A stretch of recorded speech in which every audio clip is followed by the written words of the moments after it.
What's going on, guys? Spencer Clays here. Today we're going to be cleaning some solar panels, so I'm going to show you how we clean them, how you guys can get started, all the tools and equipment you need. Let's get to it. Alright, so first things first, we are up here on the roof. Always make sure you're staying safe. This roof is an extremely low pitch, so it's not very steep. It does have these tie-offs, which I will totally use if it's a steeper roof, but in this case, we don't need them. It's pretty chill, so we can easily walk around, which is actually kind of nice. Because sometimes the panels will be like all the way up to the edge and then you're gonna have to like clean them from the ladder, which is always not that fun. So panels are really easy to reach here. Another thing too, I'll show you guys the brush that we use. Technically you want like a water fed pull, because especially on hot days it's going to be a little bit harder. But if we don't do a ton of solar panels up here in Seattle, so we just have this multi-angle wash brush from Unger on a 24-foot pole, and we got our water right here. I'll show you guys that filtration system in a second. You can kind of see it down there. It's just the Spotless water tank, but we can do a full walk through the whole setup. But we got some filtered water, we got our brush. We're gonna get started washing these panels down and cleaning them off. So you can kind of see all the dirt and grime on the panels. We're just gonna wet them down, let the grime soak for a bit, get our brush wet as well. And then just some elbow grease. Get out here, scrub them down.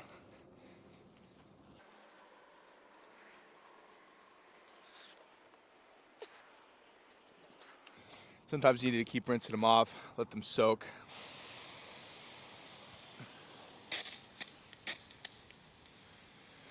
You don't really want to use any chemical on these because, you know, it could damage potentially electronics, but I've had jobs before where there's a little bit of grime that's just impossible to get off.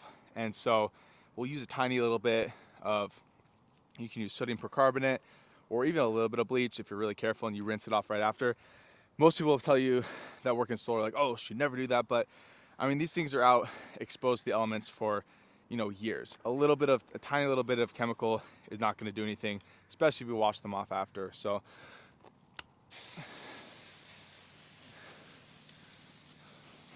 we like using our filter water because then we don't leave any spots, but pretty simple overall. You know, we're just scrubbing them down with the filter water and a brush, and that's mostly it. Couple little things gotta use the back of the brush for.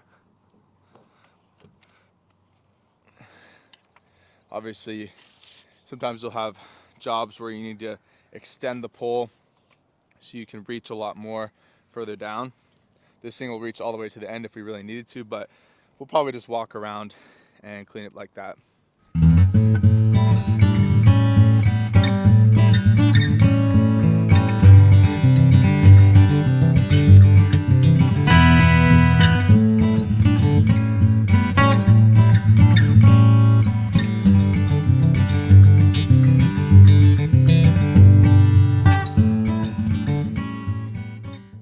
So these are kind of drying out. You can see, you know, the ones that haven't been cleaned. It's very hard to tell. This is one of the things that I will say is definitely keep track as you go, because once you get it wet, you can't really tell what parts you've cleaned until it dries out. You can see, obviously, we cleaned these ones.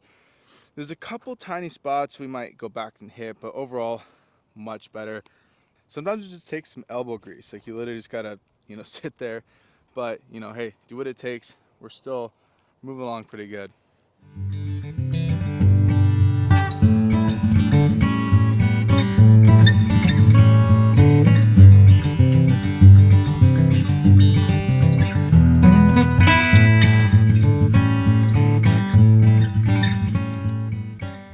So we're about halfway done, and you guys can see, if you don't keep rinsing, it's gonna dry, and so you do not want to like be brushing, so you have to be rinsing a lot. This is why a water-fed pole would be really nice, but you know, hey, like I said, we don't really do too many of these, so you just keep rinsing it down. And this is actually really nice because there's only 2 panels, so sometimes you have like 4 in a row where you have to like go back, rinse, go back, scrub. So yeah, we're gonna keep going, finishing up here soon.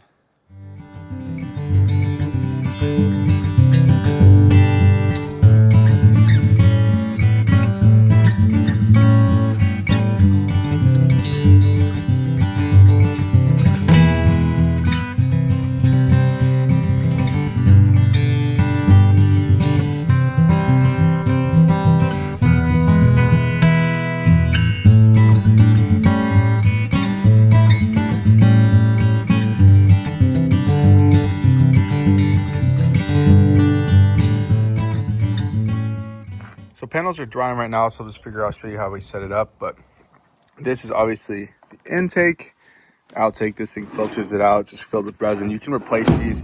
This has lasted a couple of years though. We haven't really needed to change it. The water is still pretty clean. There is technically a thing that shows you how many total dissolved solids, but the water's pretty clean. We have really good water here, so you know, it's been working just fine so far. And boom, just like that, panels look great. Spotless. Had to go over a couple ones, extra time or two. Sometimes you let it dry and you can see if there's anything you missed, but overall, as long as you went over it right, it should be fine. But yeah, that is a job well done.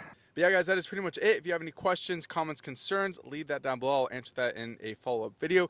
Obviously, if you guys need any help with your own home service business, we have the complete software CRM needed to do that. $3 a day. Literally, you can't find a better deal out there. How to make, $100 an hour, $500,000 plus per day. It's the exact stuff that we use. So I'll see you guys in the next video. Let's get it. Peace. Thanks for tuning in to the Spencer Clay Show. That's all for now. See you in the next episode. Peace.